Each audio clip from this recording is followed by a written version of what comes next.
Emily Larsen is a keen wildlife enthusiast with extensive knowledge across nature and a range of animals, currently completing her PhD in wildlife ecology with the hopes of working in species conservation. Her background focuses heavily on creating species distribution models and identifying the impacts of climate change on them. Hello, everyone. My name is Emily. Thank you for joining my presentation. Today, I will be talking about green spaces and why we need to incorporate them into urban planning for our cities. So what are green spaces? Green spaces are areas of nature in urban areas. They are literally any area that is green. They can be parks, gardens, backyards, balconies, or verges. They can be of any size on public or private land. So here are 3 examples of green spaces in urban areas. The first picture, we have a pathway between 2 office buildings that has been lined with plants. As you can see, there are grasses, shrubs, and trees on both sides. And this would provide a great aesthetic on the way to work and potentially make people keener to go to work when they have to walk through this to get there. The second example is a rooftop that has a path running along it through water. You can see the ceiling has been lined with plants as well as the side of the walkway, and it creates a very attractive atmosphere. The third example is a great example of how urban greenery can be placed in an urban setting. This building has utilized balconies to create green space. As you can see, the plants are hanging over the balcony, and it creates a great looking building. There is no limit to where green spaces can be created. They can line walkways, be on the roof of an apartment or building, within offices, or even on the sides of buildings. So when we're talking about green space, we also need to talk about blue space. Blue space is literally anywhere that is blue. In this case, it means water. So blue spaces can be lakes or rivers or fountains, or they could even be other water bodies or water features. In this picture, you can see a river winding through a large city, and each bank is a good example of green space. So there are lots of benefits to green spaces in urban areas. They can be mental, environmental, physical, or aesthetic. I have divided them up into these 4 categories, and now I will go through the first category, which is the mental benefits of green spaces. So when you have more green spaces in urban areas, you're likely to have fewer mental health issues. That means there'll be less anxious people and less depressed people. So green spaces are shown to improve mental health and drop anxiety by up to 20%. And it has been shown that when there is a 20% drop in anxiety, there is a correlated 10% drop in depression. Green spaces can also improve concentration, assist in your memory and retention, and create more creativity. We also have better sleep patterns with green spaces. So if you associate with green spaces, you can get to sleep more easily, and you can sleep deeper, which means you won't be as tired the next day. Green spaces can also boost your immune system so that you're likely to stay healthy for longer. And when you do get sick, it's less severe. So these are all examples of the mental benefits of green spaces. So the environmental benefits include improved air and water quality. When you have more plants in an urban environment, these plants can suck out all the CO2 and replace it with oxygen that we can breathe. And water plants can also improve water quality. They can reduce sediment load. They can improve salinity and improve clarity. Plants can also reduce erosion potential, especially along riverbanks, and this improves soil stability. So there is less likelihood of sinkholes. You also get high quality soil, which is better for planting. Pollution can also be reduced by incorporating green spaces into urban areas.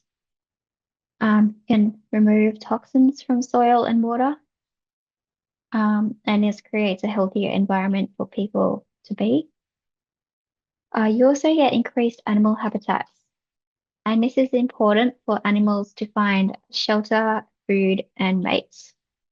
And this increases the biodiversity of the urban area. Strategically placed green spaces can also create wildlife corridors, which are essential for animals, especially migratory animals. And this allows them to find mates, find new food sources, and improve the genetic diversity of the species. A good example of a wildlife corridor in an urban area is the Melbourne Pollinator Corridor. This is in Melbourne, Australia. It connects Westgate Park to the Royal Botanical Gardens, which spans 4 suburbs and 8 kilometres. So this is a community-created and community-led initiative, and it requires households to volunteer to go along with this initiative.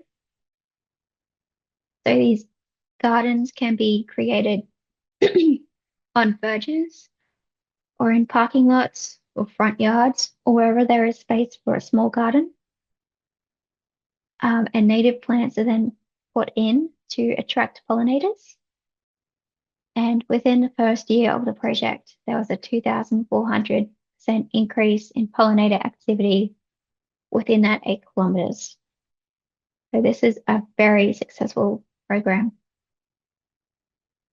And here are some pictures of the pollinator corridor. So you can see it's not just 1 or 2 plants. These areas have been planted out as much as possible. And this allows them to become established more quickly and reduces the amount of maintenance that will be needed in the future. As you can see, there's also been bird baths installed for the birds that will come along and feed on the insects. So how it works is you put in pollinating plants that attract animals like bees. They attract the birds and the other animals that eat the insects. And then they attract the animals that eat the birds. So you can see parking lots have been used here, as well as verges. And planting out verges is also beneficial to the residents of the houses, as it reduces noise pollution from the road and also sucks in emissions from the cars that use that road, creating a better atmosphere within the household. This also increases foot traffic, so people will come and check out the plants that are growing. It also increases public awareness of the issues that are faced by these animals and the need to do more work in urban areas to combat these issues. So the urban heat island effect is a significant problem in heavily developed areas. It is caused by excess heat, especially when there is no shade. Artificial surfaces create heat, and heat gets trapped in the urban environment, and this creates a negative feedback loop. So you've got heat, which requires use of air cons to reduce within households and office buildings. The emissions caused by these air conditioners create more heat, which can't be mitigated. So people use more air conditioners, which exacerbates the problem. So you've got this negative feedback loop, which just keeps going and it's unsustainable. But the best way to mitigate it is to actually put in more trees, more plants that can suck in all this heat and these emissions. This is an example of how this will work. So sunlight pours down onto roads and cars and creates heat, also into buildings. So air conditioners get used. But the way that it cools down is through trees or green spaces and blue spaces. So if we have more green spaces, we have less of a heat island effect. So how do green spaces counteract urban heat island effects? Green spaces keep areas cool naturally. They reduce the effects of heat on concrete, reduce heat in houses and on roads. They provide a natural layer of protection. So standing under a tree will be much cooler than standing in the middle of the road, even if there is only a few steps between those 2 points. Green spaces will also reduce heat-related illnesses and reduce the need for air conditioner use and related emissions. There are lots of physical benefits to using green spaces. As you can see from this diagram, there are lots of activities that can be done in green spaces. And it's a great place for people to meet up and become more social and do an activity like yoga or Tai Chi, or swing on the swings, or run around a lake, or go on a walking trip. Green spaces in backyards also encourage gardening until establishment of the plants. Once plants are established, there is very little maintenance required. So green spaces, as you saw before, improve mental well-being, and they also improve pregnancy and fetal outcomes just by being in green spaces. So the aesthetic effects are greatly improved by using green spaces. Have an improved visual appeal. It's a more inviting and relaxing place, and it creates a unique identity for that city. It also adds visual interest. People are more interested in a city that has lots of trees than one that has none. So how to incorporate green spaces into urban areas? It is simply to plant more plants. This could be in a form of community gardens or rooftop gardens or pot plants on balconies.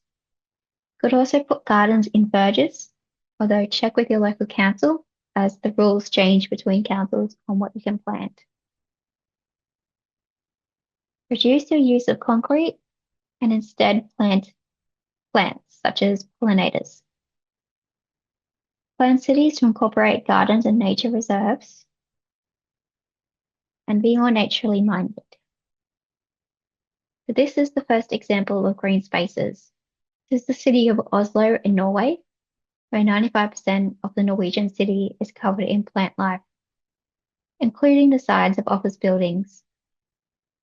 So Oslo has pledged to reduce their carbon footprint by 95% by 2030, based on 2009 levels. Oslo is already one of the healthiest cities in the world, so this is an extra step. As you can see from these photos, there are lots of trees and green spaces in Oslo.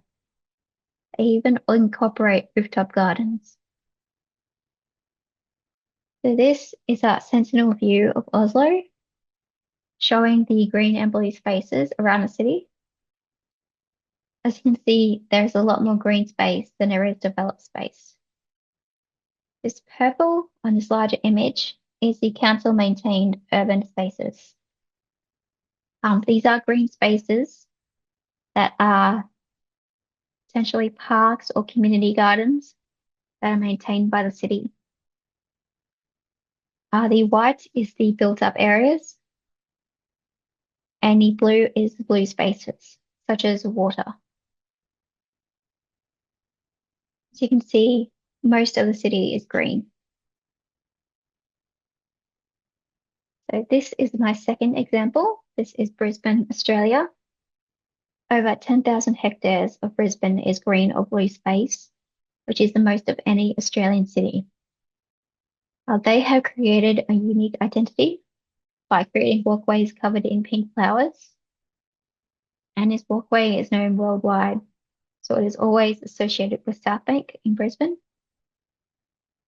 And when people see photos of Brisbane, this is mostly what they see. The second image is of a very eco-friendly building.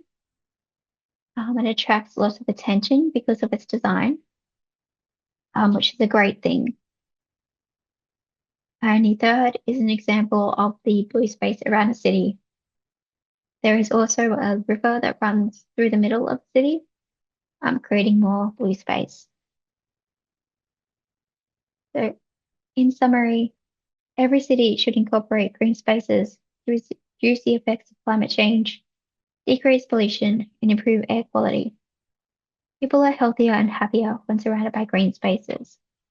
And even in Brisbane, where they have the most green space in any city in Australia, a survey showed that people want more green spaces. They want to be more inclusive in nature. But they have seen the results and they know how good it can be. It is easy to create green spaces and they require minimal maintenance once established. There is also a decrease in the impact of the heat island effect with sufficient green space. Thank you.